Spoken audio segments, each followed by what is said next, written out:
Yang direncanakan tidak dikerjakan, yang dikerjakan tidak direncanakan. Ini sebuah persoalan. Assalamualaikum warahmatullahi wabarakatuh. Para pemirsa, hari ini acehmed.com kembali menggelar acara PEHTEM, program PEHTEM. Hari ini kita mengambil judul sejauh mana efektivitas pemanfaatan dana refokus. Telah hadir di hadapan kita Bapak Dr. Haji Mukli Yunus SE MS. Beliau adalah akademisi dari Unsyah, dan saya yakin kita semua orang Aceh sudah cukup mengenal sosok muda ini, karena beliau selama ini banyak juga terlibat di berbagai organisasi. Malah sebelum beliau menyelesaikan kuliah dulu, beliau pernah duduk sebagai ketua KPI Kota Aceh. Jadi insya Allah nggak asing lagi bagi kita. Beliau hari ini kita undang kemari dalam acara PEHTEM episode ke-22. Hari ini pada tanggal 2 November 2020. Insya Allah nanti apa yang disampaikan beliau itu akan menjadi pembelajaran dan menambah wawasan kita terhadap pemanfaatan dana refocusing yang selama ini sudah berjalan mulai bulan Mei 2020 sampai saat ini. Kita ingin tahu efektivitasnya bagaimana dalam rangka untuk membangkitkan ekonomi masyarakat di saat pandemi COVID-19. Oleh karena itu, kami mulai sambutan dulu dari Pak Mukhlis yang sudah hadir di depan kita. Silakan Pak. Baik, terima kasih. Assalamualaikum warahmatullahi wabarakatuh. Salam hormat buat segenap pimpinan jajaran acehmed.com yang pada hari ini telah memberikan kesempatan buat kami menyampaikan sesuatu yang memang sudah diketahui. Tapi mungkin sudut pandang yang berbeda tentu diperlukan dalam rangka mengambil bagian sesuai dengan kapasitas kita masing-masing di luar. Bahwa persoalan refocusing hari ini adalah persoalan yang sangat krusial. Kita tahu bahwa secara filosofis dana refocusing itu dilakukan setelah ada sebuah peristiwa alam. Ada pandemi yang menghendaki semua pihak, para pihak pengambil keputusan, perencana pembangunan, penyelenggara pemerintahan itu harus meninjau ulang apa yang telah menjadi programnya, apa yang telah menjadi kegiatan proyeknya untuk sebuah situasi dadakan. Situasi kondisi yang menghendaki perubahan pemikiran, perubahan fokus. Bukan berarti yang dulu salah. Ini ada artinya apa? Bahwa perubahan pandemi yang tidak pernah diestimasi terjadi itu menghendaki perlakuan tersendiri. Sedangkan persoalan penganggaran sudah ditetapkan sebelumnya. Inilah pemerintah kemudian menyebut bahwa pergeseran penganggaran itu dengan dana refocusing karena situasinya dadakan. Situasi emergensi yang menghendaki semua penyelenggara pembangunan harus berpikir ulang, menata ulang perencanaan, sebab sangat mungkin dulu yang dikerjakan dulu yang direncanakan tidak lagi terkerjakan dengan faktor situasional. Yang dulu menjadi penting, sekarang mesti kurang penting. Kenapa? Ada faktor musibah yang bisa menyelamatkan orang perorangan masyarakat Indonesia di situasi seperti itu. Ya, karenanya mungkin walaupun ada yang urut dada, ada yang kurang senang, ada yang berbagai kepentingan, tentunya pemerintah dengan niat baik, ada political will untuk mencoba menyelaraskan, meninjau ulang setiap alokasi dana pembangunan yang selama ini dilakukan. Baik dari tingkat pemerintah pusat, di kementerian kelembagaan sampai ke pemerintah daerah, provinsi dan kabupaten kota. Ya, karenanya ya tentu semua pihak harus menganggap inilah sebuah cobaan yang kita perlu untuk meninjau ulang. Pasca pandemi terjadi, tentunya sebagai warga negara Republik yang bertanggung jawab terhadap efektivitas dana pembangunan tentu hari ini tidak salah kalau Aceh Image.com mengambil porsi tersendiri. Saya lihat sebuah ketajaman pemikiran. Artinya sebuah kata yang diajukan kepada kami menilai ulang efektivitas dana refocusing di Provinsi Aceh. Ini bukan sebuah pemikiran dadakan, tentu juga mengkaji apakah setiap rupiah yang dialokasi untuk pembangunan, terutama menjawab persoalan dadakan yang tidak direncanakan karena ini musibah, apakah sudah efektif. Mungkin Januar, kita sudah juga membaca beberapa pandangan pemerintah pusat yang mencoba berpikir merancang bahwa dana refocusing itu ditempatkan pada 3 pos terbesar. Pertama terkait dengan persoalan penyelenggaraan musibah dadakan kesehatan, di kesehatan. Kemudian yang kedua, karena pandemi berdampak terhadap situasi pengamanan sosial yang ada di kita, makanya digiring. Tidak hanya pada proses penyembuhan, tidak hanya proses penanganan, maka digiring ada kerentanan sosial yang perlu mendapat prioritas pemerintah. Maka ada jaring pengaman sosial yang dialokir dengan catatan jangan pasca tsunami semua kita akan bermasalah secara sosial. Ya, tapi Pak Mukhlis, apakah ini dana ini yang sudah diperbaiki penggunaannya yang sebelumnya untuk sekarang karena ini sudah fokus, maka dibuat, apakah dana yang fokus ini sudah fokus? Itu masalahnya. Apakah dana yang difokuskan ini apakah sudah fokus sehingga menjadi efektif? Ya, sebuah pertanyaan menarik tentu, Januar. Saya pikir pertanyaan ini tidak hanya ditanyakan oleh Pak Haji. Masyarakat juga bertanya. Sudah bertanya apakah yang difokus itu sudah fokus. Barangkali karena kurang fokus maka ada istilah refocusing itu bermakna bahwa kekeliruan, ketidaktepatan, fokus pada masa lalu karena ada faktor situasional, dilakukan refocusing. Ini adalah sebuah strategi, reformasi strategi untuk penanganan dana yang tersedia untuk penanganan 3 sektor besar itu, Januar. Jadi makanya kita cocok bahwa refocusing itu bermakna reformasi ulang terhadap strategi, termasuk penganggaran pembiayaan pembangunan. Ini yang diperlukan kajian efektivitas. Ya, tapi yang kita lihat Pak Mukhlis, yang sampai saat ini nih masih ada dinas-dinas ini yang kadang-kadang justru tidak fokus. Malah masih ada dana yang sedikit sekali masih baru yang dicairkan, yang dimanfaatkan untuk pencegahan COVID ini. Malah masih tersimpan di dinas-dinas. Inilah yang kita perlu sesalkan. Bahwa political will dari pemerintah Aceh, saya lihat bahwa pada setiap momen yang tersedia, PLT menghimbau melalui instruksinya agar penyelenggara pemerintahan, agar SKPA itu menggunakan dana refocusing ini setepat mungkin. Setepat mungkin dan secepat mungkin. Setepat mungkin dan secepat mungkin. Hari ini mungkin mereka hanya berfokus pada tepat tapi tidak cepat. Di sebuah dana yang diperlukan hari ini kemudian dana datang besok, itu tidak bermakna dana. Di dana itu, uang itu baru bermanfaat apabila diperlukan. Makanya dalam bahasa yang lain orang sebut lebih bagus telur hari ini daripada ayam besok. Daripada kita janji minum kopi susu, bagus realita kopi hitam di bulan kopi. Ya kira begitu, Pak. Artinya bahwa penyelenggara pemerintahan, kepala SKPA idealnya tidak diam.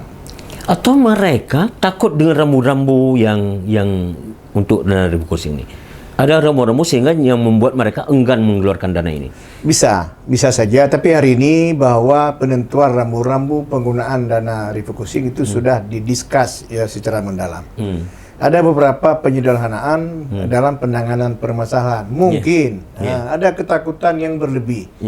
Salah satu pengambil keputusan, decision maker, adalah kepala dinas, kepala SKPA, dan juga pengguna anggaran. Idealnya bahwa dia juga memikul konsekuensi dari sebuah penyelenggaraan itu. Itu konsekuensi anggaran memang. Tugas kita, frame-nya kita jaga. Makanya kita tidak ada tambahan indikator yang patut menjadi pemikiran mereka. Ya. Mereka tidak hanya terpukau pada output, tidak hanya melihat pada proses, tidak hanya sekedar memperhatikan input, tapi juga mereka itu berkewajiban mengukur efektivitas itu dari outcome dan impact. Ya.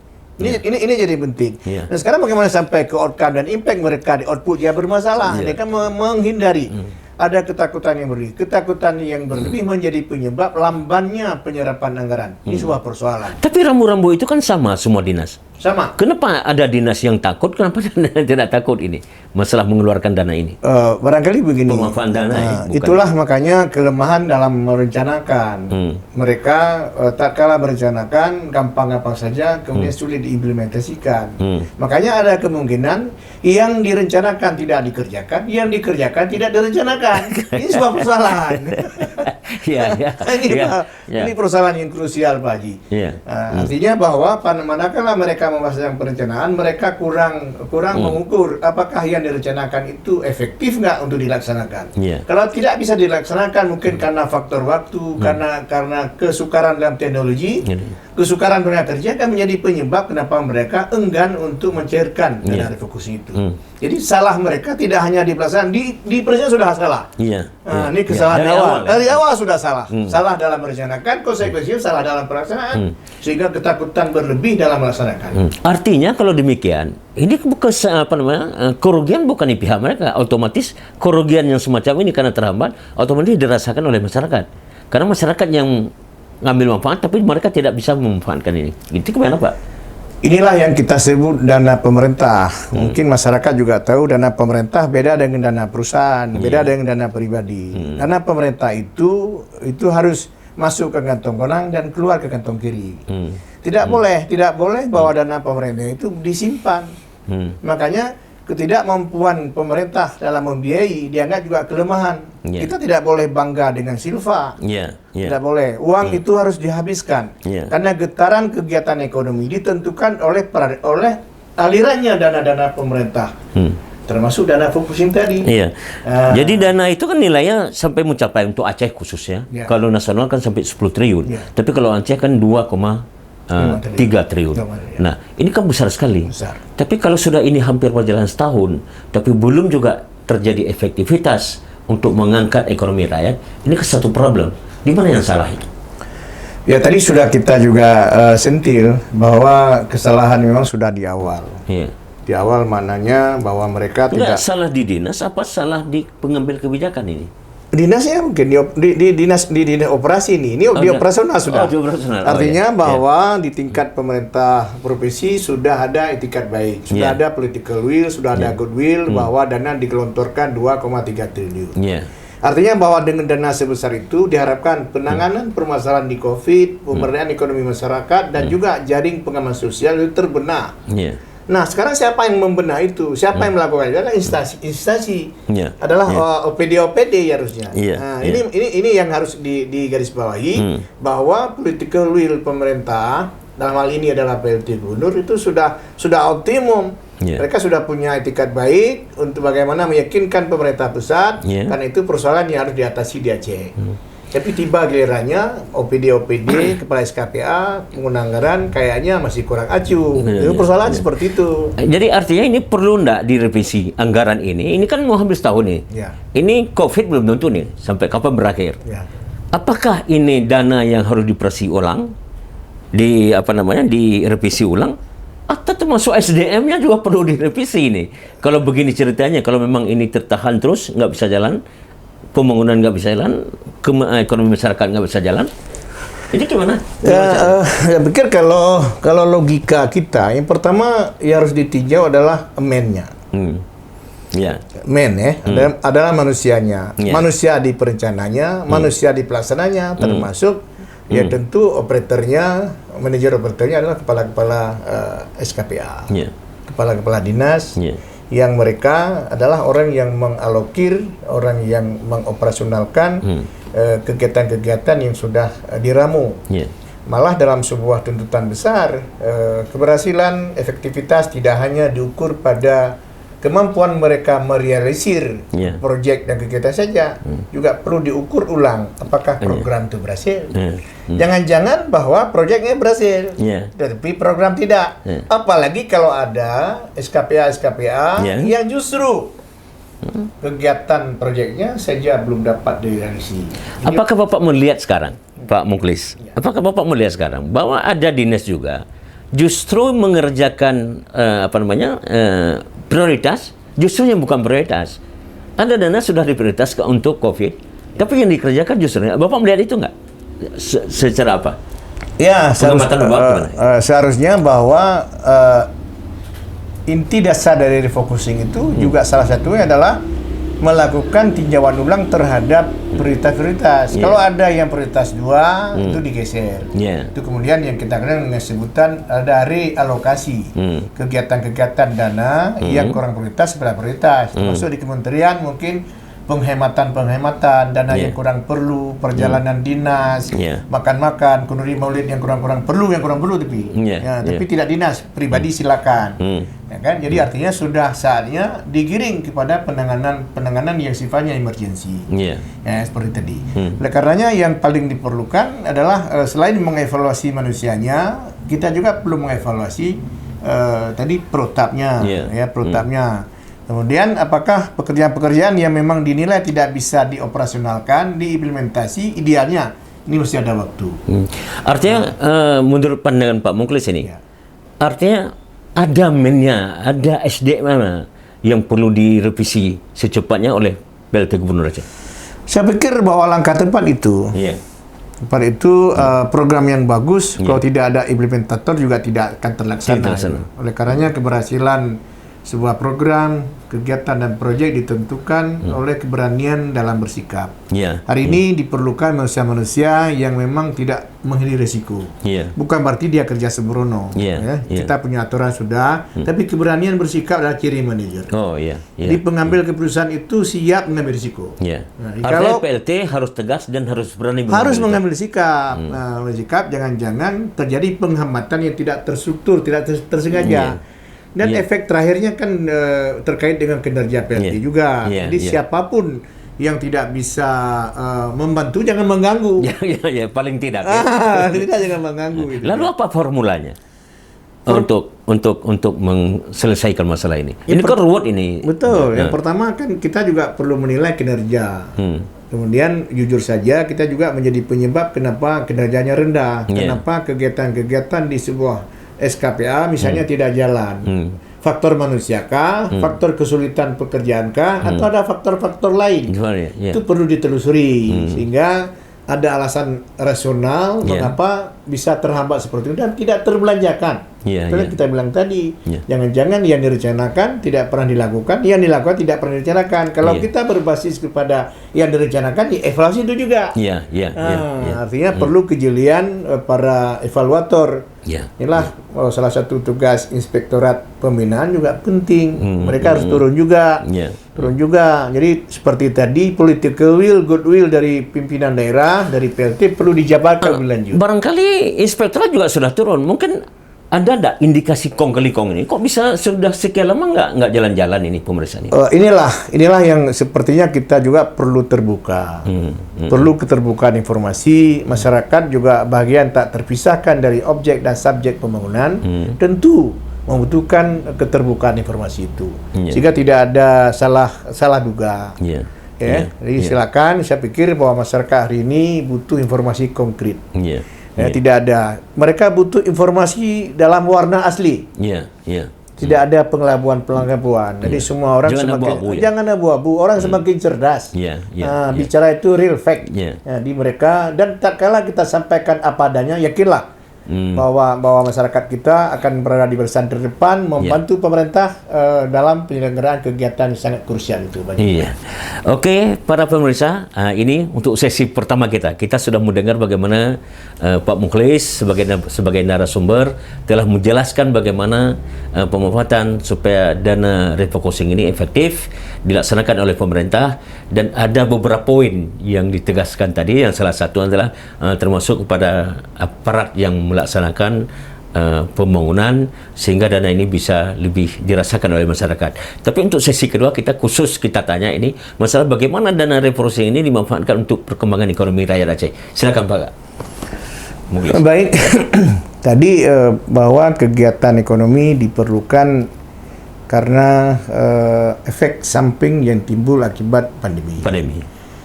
Banyak betul kegiatan-kegiatan ekonomi itu tidak tergerakkan karena ada kelumpuhan yang disebabkan oleh tertundanya kegiatan ekonomi. Tidak dapat dilakukan kegiatan-kegiatan ekonomi sehingga terganggu penerimaan masyarakat. Hari ini banyak infrastruktur ekonomi yang sedianya dimanfaatkan oleh masyarakat tidak termanfaatkan dengan bagus. Oleh karenanya jangan masyarakat setelah terhentinya pandemi diperkirakan terjadi kelumpuhan ekonomi. Di program pemulihan ekonomi dimasukkan yang sakit diobatin, yang lemah dikuatkan. Makanya pemerintah secara filosofis menyediakan sejumlah anggaran untuk memberdayakan ekonomi mereka yang berdampak akibat pandemi itu terjadi. Dan karenanya pemerintah Provinsi Aceh juga sudah memilih beberapa program, beberapa kegiatan proyek yang bisa menjadi daya ungkit keekonomian masyarakat. Makanya tadi saya bilang, apabila ada SKPA yang mencoba merintangi kegiatan-kegiatan ekonomi yang terbiayai dengan dana refocusing itu juga menjadi sebuah persoalan.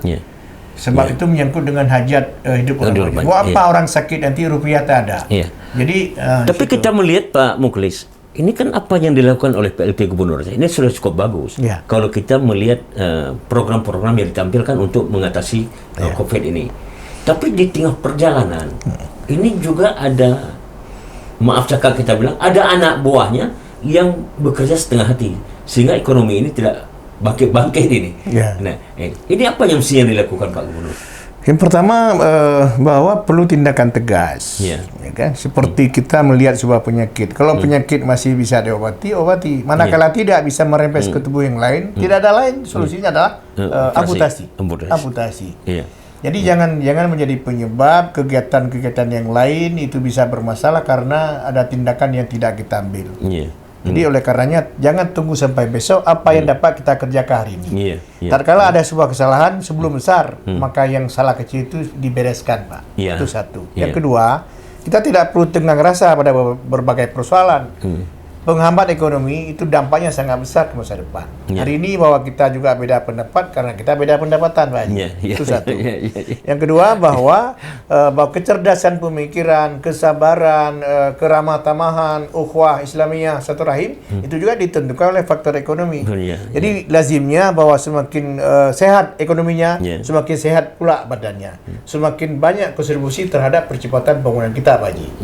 Jadi Pak Mukhlis, bisa Bapak menceritakan sedikit ini indikator hari ini turunnya ekonomi Aceh, terutama dalam tahun-tahun terakhir ini. Indikatornya apa saja? Yang pertama bahwa pertumbuhan dulu. Pertumbuhan ekonomi kan sekarang kita belum sebagaimana harapannya. Kisaran 4 ya. Kisaran 4 dan itu belum bahwa itu belum bisa membahagiakan. Dengan pertumbuhan yang ada tidak mampu menggetarkan kegiatan ekonomi sampai ke desa-desa. Yang kedua bahwa kita melihat penyerapan tenaga kerja juga masih belum pulih. Banyak perusahaan-perusahaan yang mem-PHK-kan karyawannya karena tidak ada sumber masukan.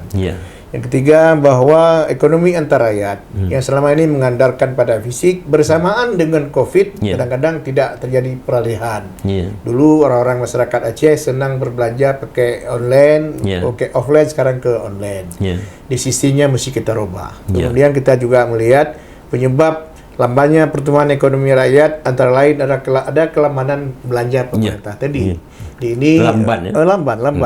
Kemudian beberapa sektor-sektor produktif yang selama ini menjadi andalan masyarakat, misalnya sektor pertanian, sektor kelautan, perikanan, itu harus berada di barisan depan dalam kegiatan-kegiatan keekonomian. Sebab kalau sektor-sektor yang melibatkan banyak tenaga kerja masyarakat, digeluti banyak penduduk, idealnya harus mendapatkan prioritas. Jadi tidak boleh main-main. Jadi termasuk infrastruktur itu ya?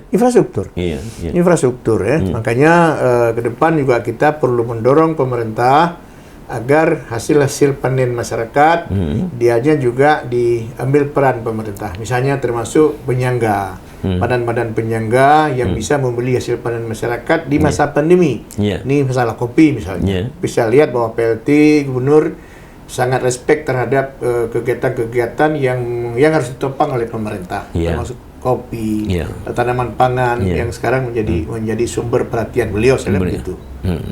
Oke, Pak Mukhlis, ini untuk yang terakhir para pemirsa, kita minta sedikit kesimpulan akhir nih, katakanlah kesimpulan akhir dari beliau dan harapan beliau terhadap masyarakat dalam rangka mengatasi bersama-sama pemerintah untuk mengatasi COVID-19 ini, dan harapan sekaligus harapan kita untuk pemerintah apa yang mesti dilakukan dalam waktu dekat karena ini mau akhir tahun oleh PLT Gubernur Aceh. Silakan Pak Mukhlis.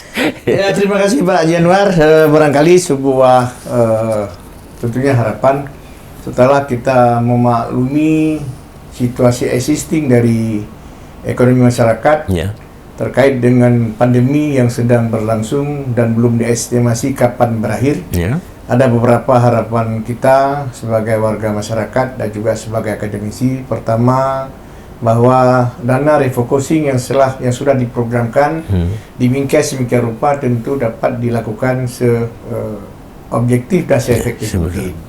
Kemudian bahwa dana-dana yang memang tidak efektif untuk menyelesaikan persoalan COVID, tidak mampu menyelesaikan persoalan ekonomi dan tidak bisa menambah penyelesaian masalah jaring pengaman sosial, tentu diperlukan peninjauan ulang.